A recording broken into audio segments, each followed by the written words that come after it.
Hello everyone and welcome back to our channel. And today I'd like to discuss a question that gets posed to me a lot from clients who come in that ask me if they're psychic, or do they have psychic gifts, or what are their psychic gifts.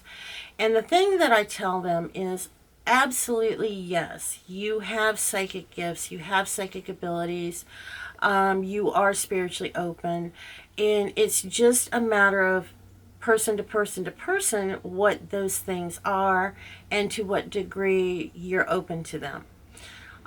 There's a whole list of different kinds of psychic abilities, spiritual knowledge, whatever term you want to put on it.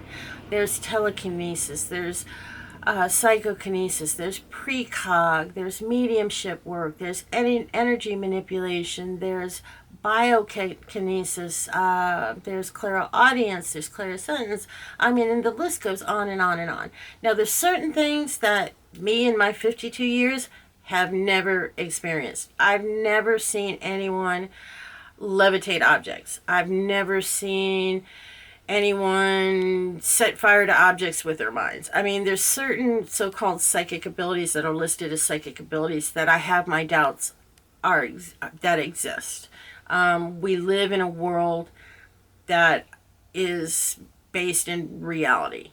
Some things out there, I mean, are there people out there who could do that? Very possibly. I've never seen that. So take that as you will. All right. So, how do you know if you're psychic or spiritually aware, spiritually open?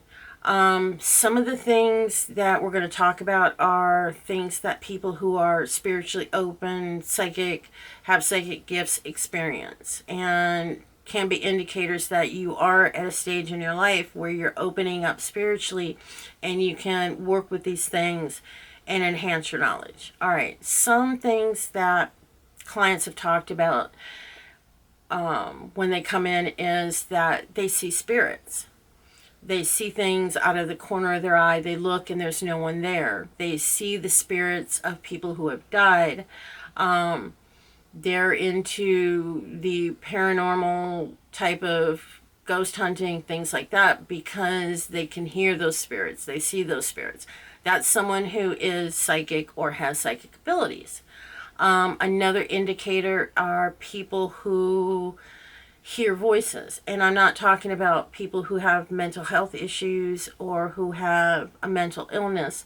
I'm talking about the type of voices that you hear in your head, like, say you're driving to work and you go a specific route every day and you're driving home from work and a little voice in your head says turn right instead of going straight, and you find out later that there's this huge accident on your regular route. It's those kind of spiritual voices that we hear in our heads that I'm talking about.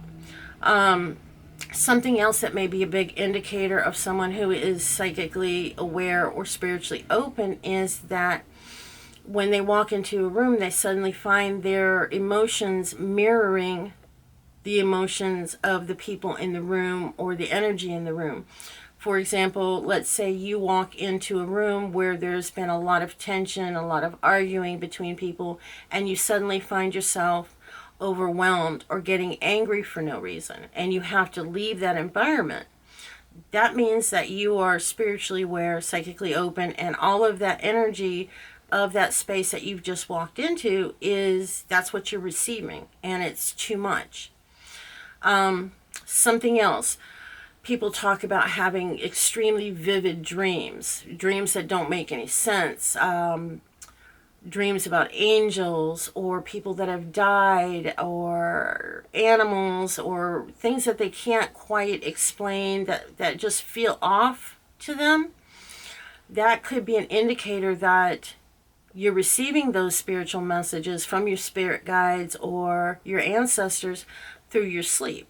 And the reason that they're coming to you through your sleep is simply because when we go throughout our day, we are so inundated with so much white noise and so much chatter that we tend to block out those messages from a spiritual realm or from a psychic realm.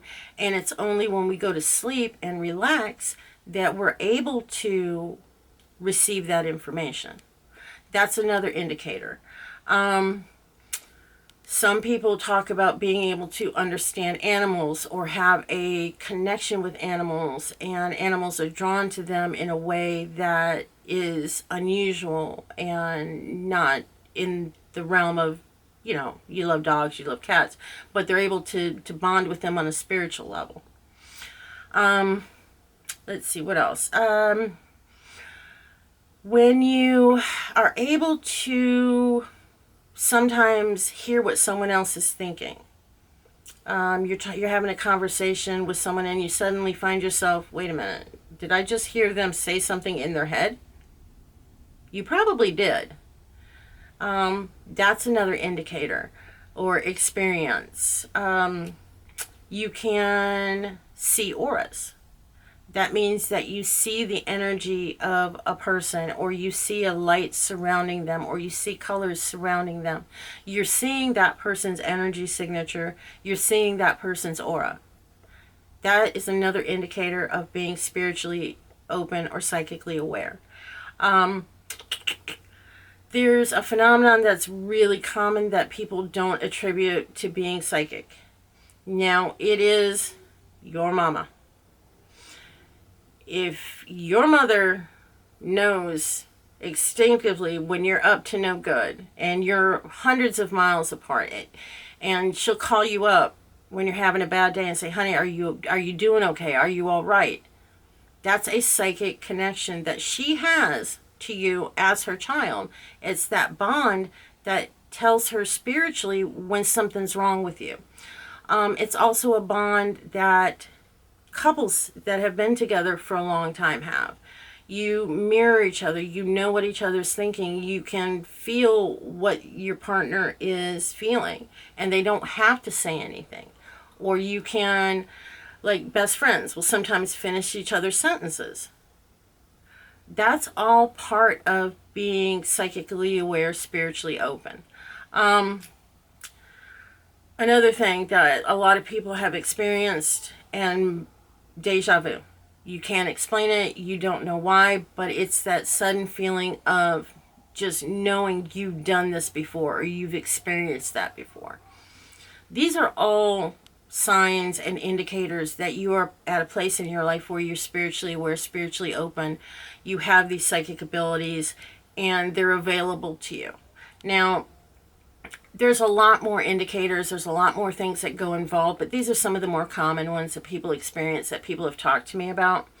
Now, another question that gets posed to me a lot is, how do I expand on these things? How do I work with them? How do I make them stronger?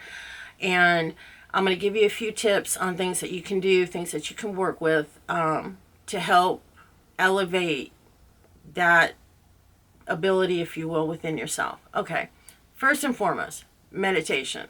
And when I say meditation, I don't necessarily mean sitting down in the full lotus position going om.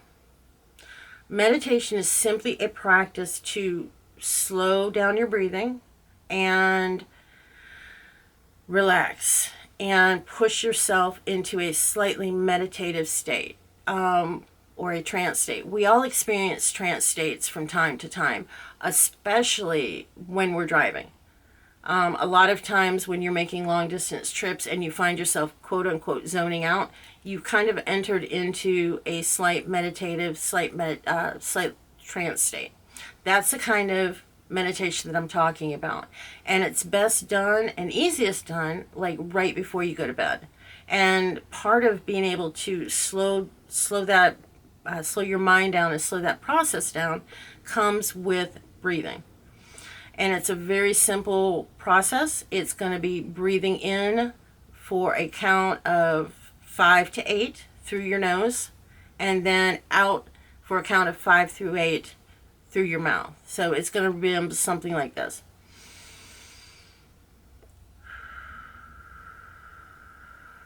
And you're going to do that process at night while you're laying in bed.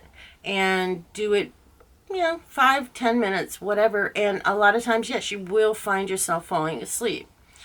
And that's okay. That's part of the whole meditative process, and it also helps tremendously with anxiety, stress, relaxation. So try that. Try working on your breathing techniques and opening yourself up while you're doing that breathing technique to any information that may be filtered down to you from your subconscious or spiritual level. Something else that you can do to help pump up your psychic abilities, if you will, work with crystals. There's certain crystals out there which energy is specifically geared towards raising your spiritual elevations. Things like moldavite, clear quartz crystal, lapis, anything that's dealing with your third eye chakra or your crown chakra is going to help open up your psychic abilities, your spiritual abilities. You can combine those crystals with oils, herbs, candles, and come up with a process that works for you. Let's see, what else? Let's say, let me see what my notes say here. Okay. And last but not least, practice your divinatory techniques. Find a system that you enjoy working with. The tarot, pendulums, tea leaf reading, any of those things that is going to open up and work with your intuition and work with those psychic abilities and help to elevate those. Now, in closing, this video could go on and on and on, but I wanted to keep it kind of short for y'all. So these are some of the things that are indicators of, are you psychic? And a couple of quick things that you can use to help to try and elevate those abilities. So I hope y'all enjoyed. And if you can, do us a favor and hit that like or subscribe button. And we will see you all later. Bye.